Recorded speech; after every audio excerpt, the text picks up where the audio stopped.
Well, good morning. Wasn't that great to be able to worship the Lord together with those young ladies this morning? Thank you. And Chris and Levi. It was good. It was very good. I enjoyed that very much. A lot of thanks goes out to Pastor Jason and his team as they continue to develop our students here at Grace Bible Church. Stephen plays a role in that too, and we're just grateful for them. You know, we've been talking about defining moments in life, and particularly defining moments in our faith. And one of the defining moments that happens in our walk with the Lord is when we realize that religion for Jesus is not the same thing as faith in Jesus. You understand that, right? I mean, there's a lot of things done in the name of Jesus, but that doesn't necessarily mean that people have placed their faith in Jesus.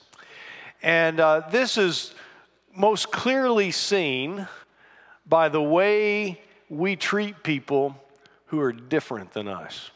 That's when that comes out the most. Because a lot of times if we're doing things for Jesus, we do it with people who are like us. I mean, look around the room. There's a lot of people in here like us. We all look the same. We kind of have similar backgrounds, and there's a lot of similarities. And the real test of our faith comes when we're introduced to someone who's not like us. And is Jesus for them too? Now we say, listen, most of us who are sitting in this room, watching online, if you've been in church for a long time, we all know the correct answer to that question. We all say, yes, Jesus is for them, yes. But do they see that from us? Because sometimes what we say and what we actually do are not necessarily the same. And that's when we begin to wrestle with this whole idea of there's religion for Jesus, and then there's faith in Jesus, and these are two different things. And we're going to see something in the passage that we're looking at this morning where Jesus deals specifically with this with his disciples. You know, last week when we were together, we looked at where Jesus taught that sin comes from the heart, right? That's where sin comes from. We do not get dirty by being around people who are sinning. You understand that, right? I mean, if someone around us is sinning, that doesn't mean I'm done something wrong.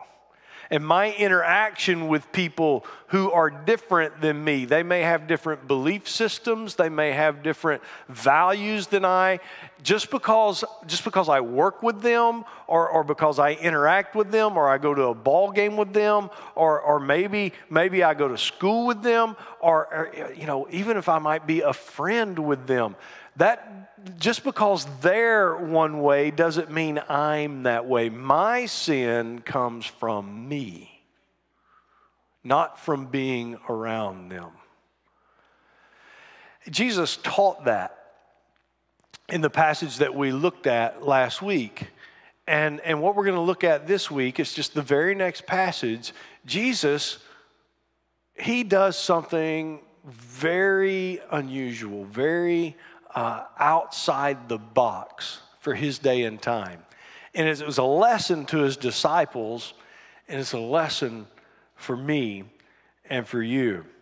In Mark chapter 7, after Jesus has just taught his disciples where sin comes from and the fact that being around people doesn't make you a sinner, he does something. The Bible tells us Jesus left that place and went to the vicinity of Tyre. And he entered a house and did not want anyone to know it, yet he could not keep his presence secret. So Jesus goes to Tyre. Tyre was a pagan city. It was not a Jewish city. These were not God-fearing people.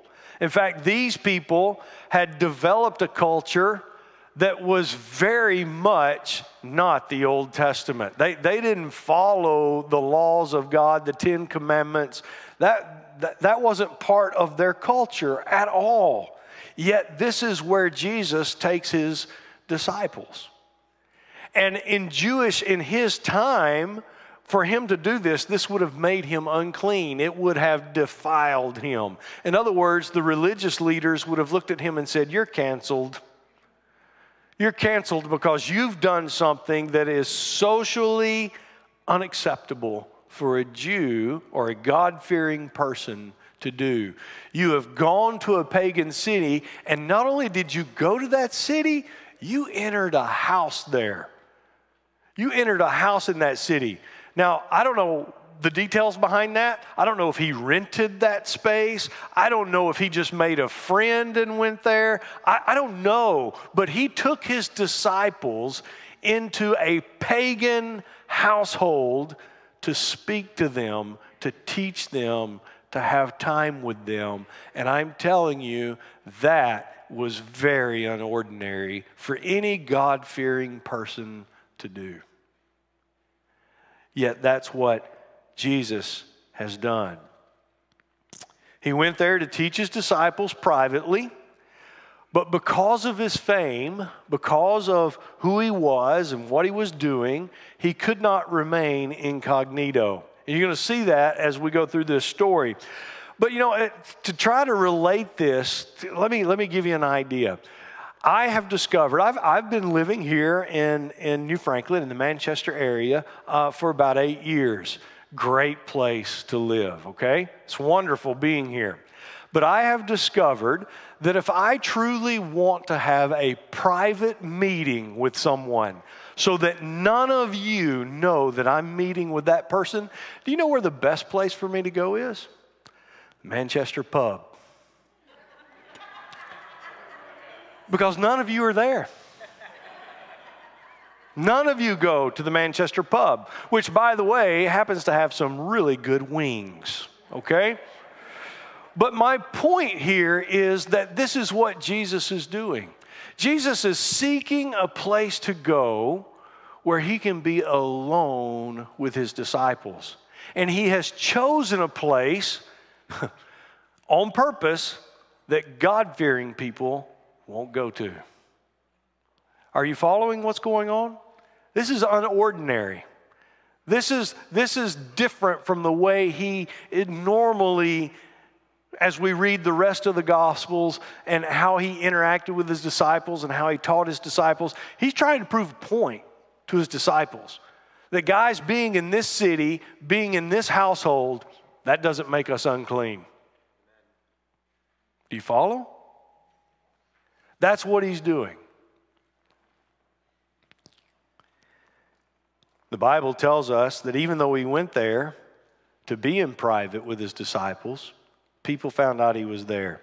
And it says, in fact, as soon as she heard about him, a woman whose little daughter was possessed by an impure spirit came and fell at his feet. And the woman was a Greek, born in Syrian Phoenicia. She begged Jesus to drive the demon out of her daughter.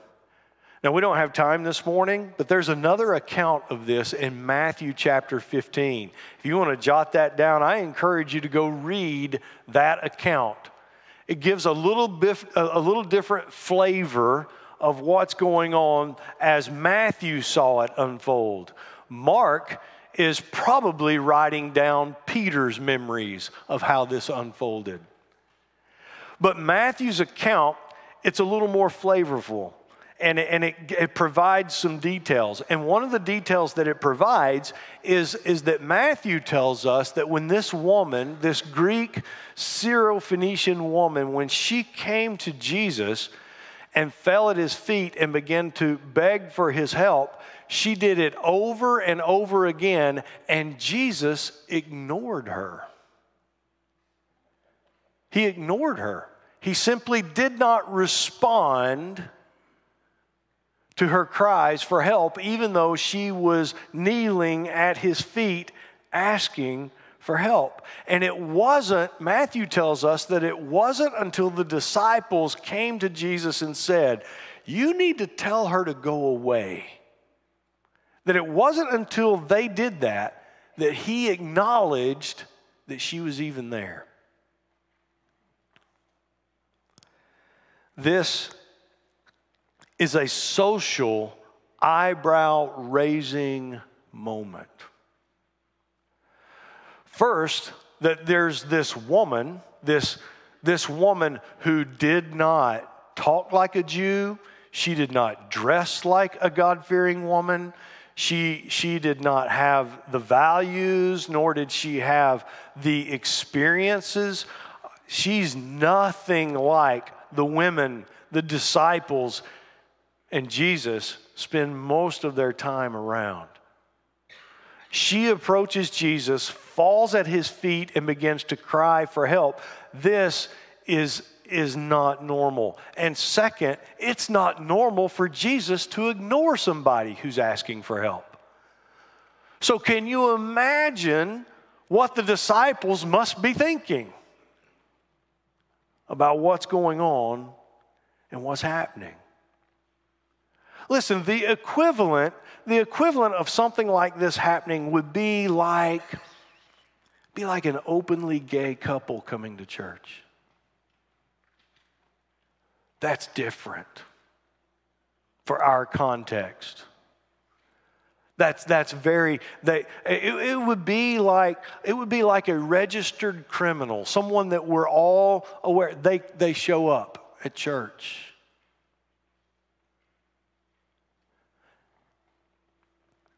If we were in an inner city environment, it would be like a homeless person walking in. And how we would all feel, and how that's so different than our regular experience when we come to church. This was a very irregular moment for the disciples. And for them to process what was happening, and for them to process how Jesus was responding to this woman. That's a defining moment. What do we do in those moments? When we're around people who are simply not like us. And they're saying that they want to come to Jesus. How do we respond in those moments? That's a defining moment for many of us in our faith journey. I want to pause right here and talk about 4 obstacles that, unfortunately, church people have when it comes to believing and accepting that God is at work in a situation. Because sometimes what happens is that the people we rub shoulders with and the encounters that we have, especially with people who are very different than us, that when we encounter them and we're kind of thrust in that situation, sometimes we have, as church people, we have a hard time believing God's in it. You know, that God's doing something in that moment. And we find it in this passage. And the first obstacle for many of us to believe that God is working in someone's life is social awkwardness. When things begin to get socially awkward, for many of us, it can be that's the line. That's where we stop representing Jesus. We stop believing God is doing something. We begin to think, you know what? I'm not sure I want to get messy with this.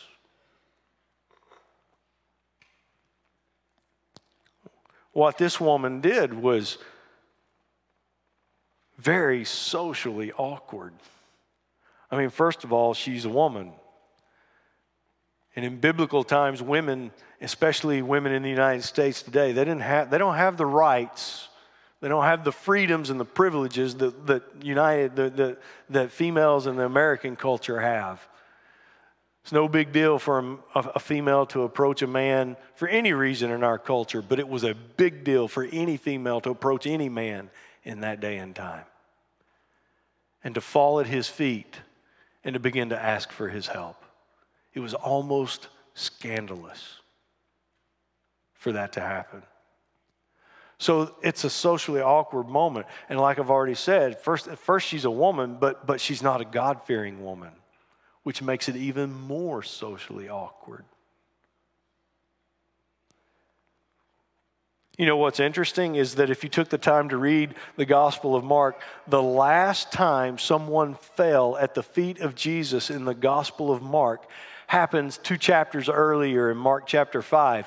It was a Jewish synagogue leader named Jairus who came and fell at the feet of Jesus and began to beg him for help. And you know what? The disciples didn't ask Jesus to send him away. But yet they come to him and say, you need to send this woman away.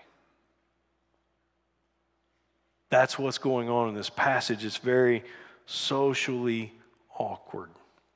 The second thing that becomes an obstacle for us is a questionable belief system. You see, Phoenicians, this particular woman, she's comes from a culture that's known for their pagan idolatry and their opposition to Israel's one God and their opposition to the rules of that one God. The Phoenicians, they had no respect whatsoever for what we would call the 10 Commandments or the prophets. So this woman's coming from a very different belief system than the disciples are used to being around. And for you and I, that can happen in our lives where we encounter people whose belief systems are very different than our own. When we go out and we represent Christ in the world, whether that be in the workplace or at school or sometimes with our own extended families, we get out there and we encounter these individuals that come into our life. They don't believe like we believe. And for many of us, that in itself is enough to just stop representing Christ to them. Because it gets kind of messy. They may ask me a question I can't answer. Can I tell you something? It happens to me all the time. People have never been turned away by it. They're not looking for answers. They're looking for someone who's genuine. That's what they're looking for. But for many of us, people that come to us with a different belief system, I don't know, I might mess up. As if doing nothing is the right thing to do. You see, doing nothing is the mess up. But we forget that. That becomes something that keeps us from believing that God is doing something. I can't imagine, but wonder, what had this woman been exposed to? What rituals has she been a part of for her to even have the problem that she's expressing to Jesus? Which that question in itself reveals my own prejudice about people who come from other belief systems. And wondering what it is that they're doing that would create the problems that they're having in their life. It's an obstacle for many of us. A third obstacle that we encounter, that we see in here, is an immoral lifestyle. The Phoenicians didn't just have different gods, they had a whole different moral standard. And we're running into that more and more in our culture, are we not? Not people who just don't believe. Their entire value system is different. They define marriage differently. They might define gender roles differently. They might define integrity differently. They might define a work ethic completely different than the way we would. And to engage with them and believe that God might be trying to reach them, that God, through Christ, might be trying to redeem them, and that He's placed us in close vicinity to that person to play a role so that that person might find Christ. And you and I think, oh, there's no way God's in this. Why else would He put us there? Around people who are so different than us. See, do we really believe that Jesus can save anybody, or do we believe He only saves people like us? That's what's going on in this passage. There's a fourth obstacle, and that's a dysfunctional family. Man, there's nothing people like to gawk out more than dysfunctional families. Families that are coming apart at the seams, or there's some type of drama within a family that makes it stand out. Can I tell you something? Every family is dysfunctional. Every one of them is dysfunctional. It's just that some of us are better at covering it up than others are. But they're all dysfunctional in some form or some fashion. And this woman has a dysfunctional family. She has a daughter that's demon-possessed. I mean, that's every TV show talk host's dream, is it not? Let's get that on TV for everyone to see. And sometimes when God places us in close proximity to someone who has a very dysfunctional family, it's like, oh, I don't want to be around that. How could God possibly be in that?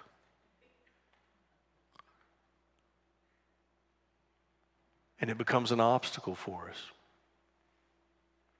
Tell you something that happened to me one time. I was pastoring in another place, another region of the United States. It was Easter. I'll never forget it. It was Easter Sunday.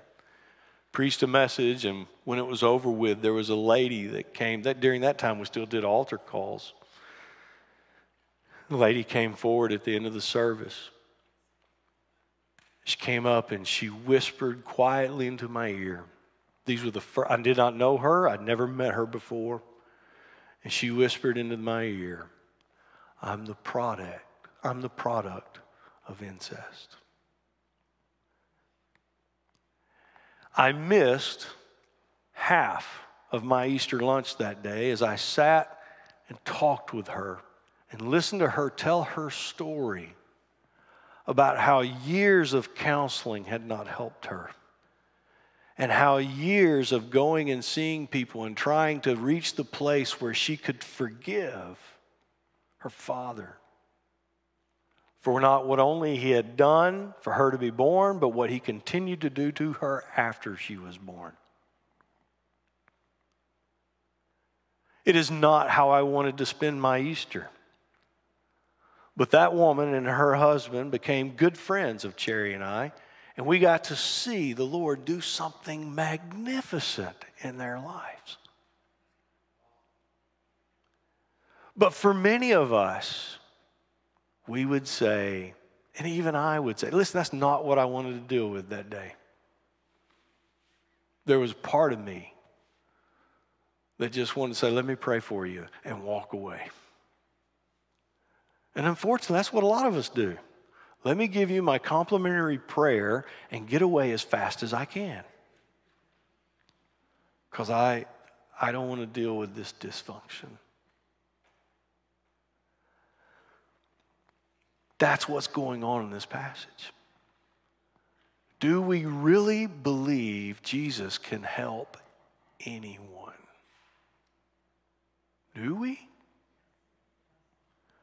Or is it just the people we're comfortable being around? Those are the only people He's asked us to help. The ones that are close to being like me. That's what's going on here. And Jesus does something very interesting. He responds to this woman. Finally, he responds to her pleas for help. And notice what he says. First, let the children eat all they want, he told her, for it is not right to take the children's bread and toss it to the dogs. Well, this is perceived to be the meanest thing Jesus ever says. He basically calls this woman a dog. And he's telling a parable. He enters into telling a story. And he's using a common household image that is familiar to many of us. When he says dog here, he's talking about a household pet. He's not talking about a street scavenger. Still not very complimentary, but I'll tell you right now, people spend more on their pets than they do in giving to the Lord in Christian circles. Did you know that? They give more to their pets. So some of us really treasure our pets. And so he's painting an image of this, that there's a dog within a family, this is their household pet, and they love this dog. And he says, you know what? In a household, even the dogs, we don't toss the food that we prepare for the family to the dog. That's what he's saying to her. She's asking for help, and he's saying, we prepare things for our families. We don't prepare the food for the dog. Not very complimentary. Doesn't sound like it, does it? Doesn't sound very good. What is Jesus doing? What is he saying? This Gentile woman has come to her and is claiming that Jesus is God and that he can save her daughter. She's claiming that. She's claiming faith, and she's asking for help from Jesus.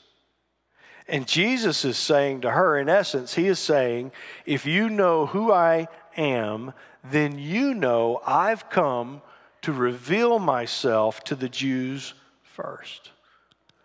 They are God's people, and it's out of order for me to give to you what they haven't even accepted themselves.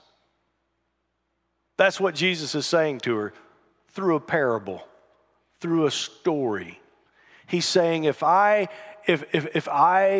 respond to you, I'm giving something to you that even the ones who I imagine him kind of referring to the disciples, I came to reveal myself to them, to let them know I'm the Savior of the world. You get it, and for me to help you is kind of out of order. That's how he responds to her. And this leads to an observation that you and I do not like. We do not like this. And that is simply this: claims of faith are always tested.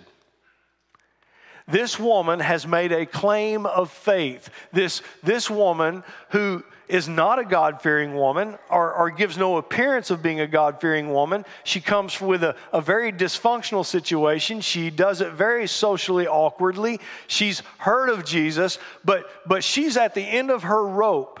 And she comes to Jesus and she falls at his feet and she begs him for mercy. She is making a claim, a statement of faith. And Jesus tests her faith with the comment that he says back to her.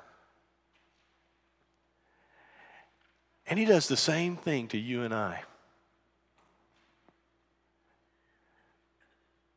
If you and I are going to claim faith in Christ, if we're going to make a statement that we believe in Jesus, then you and I need to be ready. He's going to place us in situations regularly and consistently to test the fact that we say we believe in him.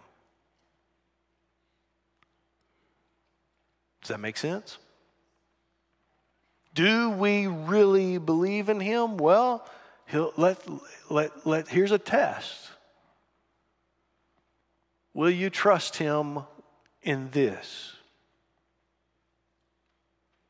And so with this woman, Jesus is testing her faith with his comment of this parable, this story of comparing her to being a household pet.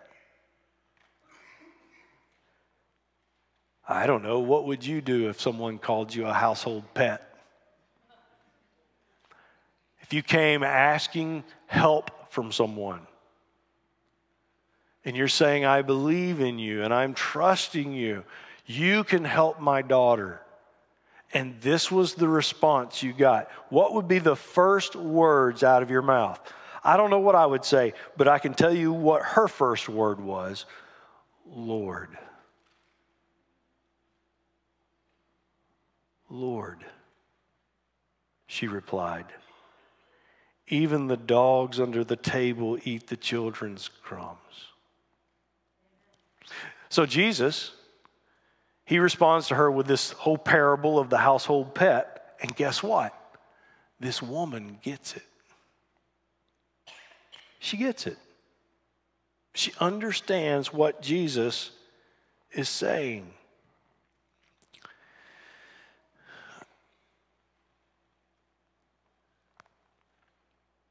She's saying, in essence, with her response, by saying Lord, she is accepting what Jesus is saying.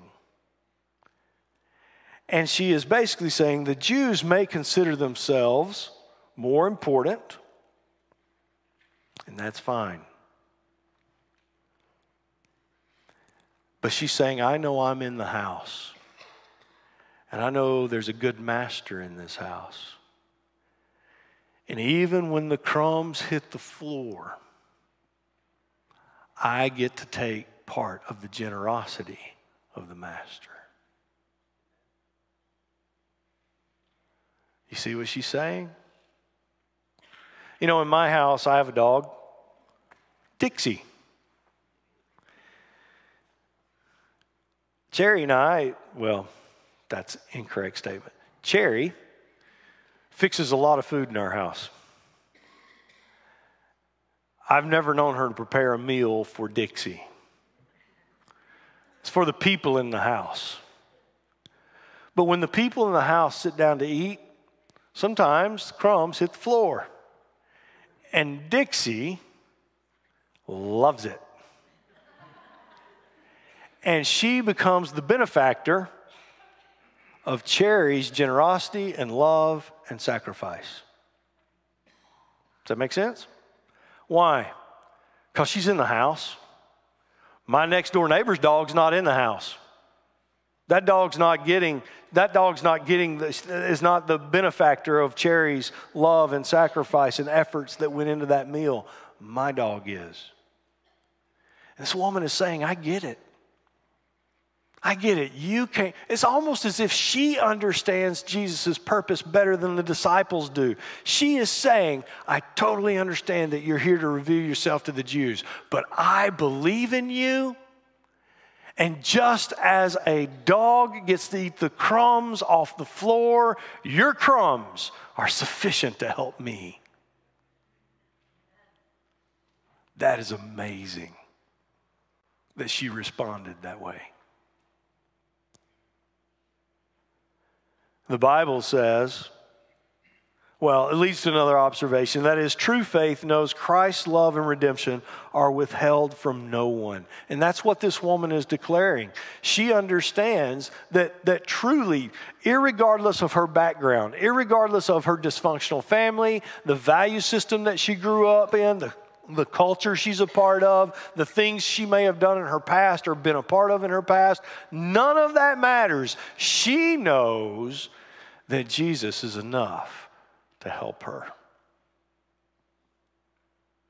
And true biblical faith knows that. It learns that there are no people so far that Jesus can't reach them. Do you believe that? I mean, we live in some pretty crazy times. Do you believe there's no person so far from God that Jesus can't reach them? I don't think some of you believe it. You know why? Because some of us don't act like we believe it.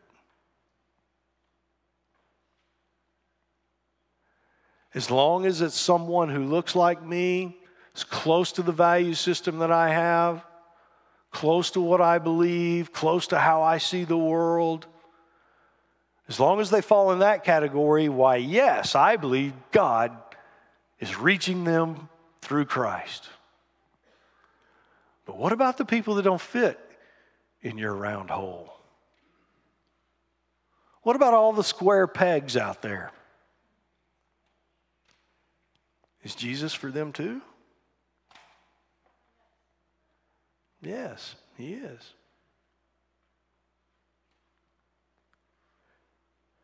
When this woman replied to Jesus this way, Mark records this. Then he told her, "For such a reply you may go. The demon has left your daughter." She went home and found her child lying on the bed, and the demon was gone. So Mark's record of this encounter is a bit anticlimactic compared to Matthew's. Look at what Matthew records for us in Matthew 15, verse 28. It says, "Then Jesus said to her, 'Woman, you have great faith. Your request is granted.' And her daughter was healed at that moment." Do you know there are only 2 times in the Bible that Jesus told someone that they had great faith? This woman and a Roman centurion. That when Jesus walked on earth, the only people that he could find great faith in were people that he initially was not there to reveal himself to,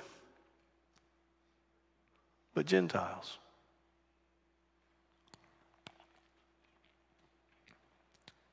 Two people who were not supposed to get it, got it. And I just wonder, all the people out there who don't fit in our round holes, that are square pegs, how close are they to getting it? If someone would just represent Christ to them.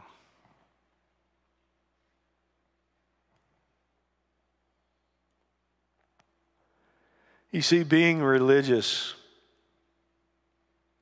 does not guarantee that we understand what God is really trying to do.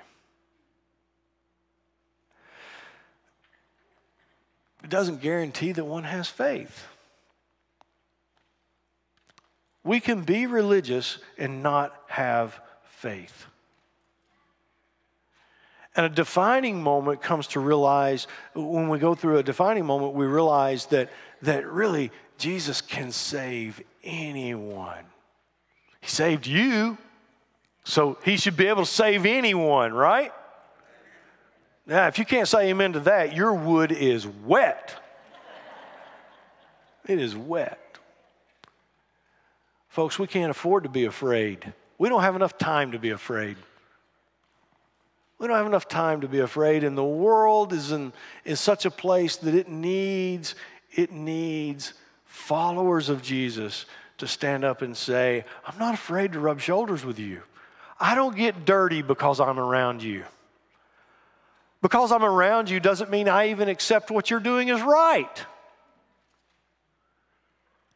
But because I follow Jesus, I believe you are worthy of being told about him.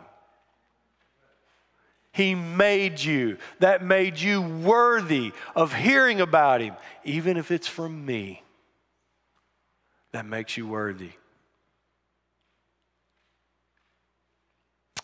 We need those kind of followers in our world today. It's not easy to do. It starts with a relationship with Jesus Christ, and then after you enter into that relationship with Jesus, it requires a lot of retraining and rethinking as you walk with him, as you spend time in the Word, as you pray, as you spend time with other believers. And that's why we encourage people to get connected in a local church. After you've received Christ, after you've entered into a relationship with him, then get connected at a local church. And we would love for you to connect with us. And that's why we ask people to text the word CONNECT to 330-400-2869. You can do that right now. And you'll be in touch with a live person who will help and encourage you to live this kind of life and love this kind of way, as we see in this passage this morning. Let's close with a prayer that I leave with you for this week. Maybe you can use it later on this week as you talk to the Lord. It simply says, Father, forgive me for thinking that religion for you is the same thing as faith in you. Increase my faith so my religion will be a true expression of love and trust in you. Remove my prejudices and keep me from thinking and acting like there are people beyond your reach. Expand my understanding of your redemptive plan. Show me how I can join you in revealing your goodness to people around me. I pray it in Jesus' name. I hope that can be your prayer this week. God bless you. Thank you for being at Grace Bible Church. We'll see you next Sunday.